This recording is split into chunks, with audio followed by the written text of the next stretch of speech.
The coalition has again called out the government's decision to grant Palestinians fleeing from Gaza visas, claiming it's an economic and security risk. Joining me live is Labor MP Julian Hill and Liberal MP Keith Wolahan.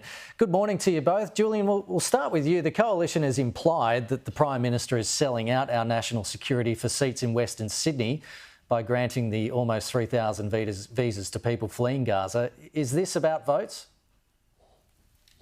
Oh, I don't think they've implied it. They've kind of said it. But look, I'll just make 2 points. I'll address the question, but 2 points. Having watched this nasty, divisive, fear-based scare campaign for the last 8 days or so since they started it. The first point is they want to talk about costs. They want to talk about economic impacts of a few vulnerable people fleeing a war zone, but they don't want to talk about cost of living. That's actually what this is about. It's a distraction because they don't want to talk about tax cuts, they don't want to talk about the energy rebates, they don't want to talk about cheaper medicines. We've had not one question about the things that Australians are talking about. When I go door knocking, when I stand around on the weekend, I think every MP in this place knows that tackling the cost of living, continuing the work to get inflation down is what Australians want us to be focused on. This is a distraction. It's a nasty, divisive scare campaign. The second point I'd make, just look at the optics. It says everything about Peter Dutton, that at the moment our Australian athletes return from their greatest Olympics ever with 18 gold medals.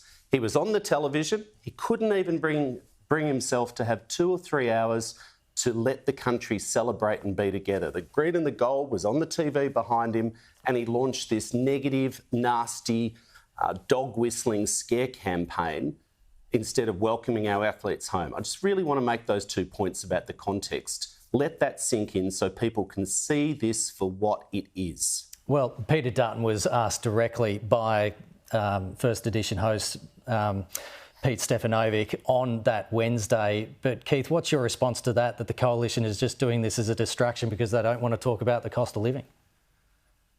Well, Julian's a very effective campaigner for his party, and it's a simple playbook that they use all the time, again and again. Don't address the substantive issue that we've asked the question about, attack the person.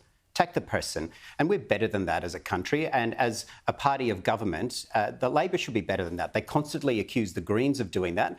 But when it suits their own interests, they engage in exactly the same sort of behaviour. And I want to draw a comparison. Right now, the government is making decisions about the diversity of students, the backgrounds of where they come from for higher education. Now, you don't see the coalition accusing them of being divisive and xenophobic because we'll engage in the substance of the issue. Because that's what we do. That's what a mature, serious party of government should do. We have asked serious questions to the Prime Minister. Now, if Julian wants more questions about cost of living, well, perhaps he could hint to the Prime Minister to answer the questions that we've put to them. He keeps coming into the Parliament and not only gaslighting the Parliament, but gaslighting the nation. We have approved 10 times the number of visas than our peer democracies. Australians are entitled to know that if that process is being done in their interest and if it's thorough. And there are serious questions that have not been answered.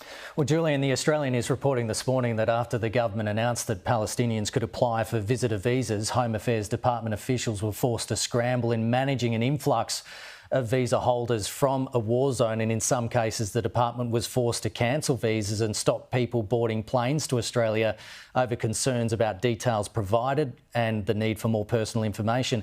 That doesn't sound like what the Prime Minister has been saying, that the normal processes were followed.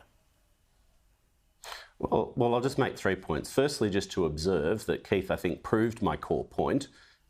He wants to keep on this issue at the expense of the cost of living. So, feel free, come into the Parliament today and ask some questions about cost of living. Ask about the tax cuts, ask about the energy rebates. Okay. I'm not holding my breath. All right, Keith, your response to that? Addressing your question. Oh, well, and now apparently it's a crime to actually answer the question you put to me. Julian would prefer that I just answer some random answer like the Prime Minister does in question time. Australians used to be good at asking questions and answering them, but we're not seeing that in the Parliament at the moment, and Australians are suffering because of it. OK. Gentlemen. The Prime Minister has answered the questions that is put to him and will continue to do so today. Gentlemen, we're out of time. Thank you so much for your time, though. Really appreciate it.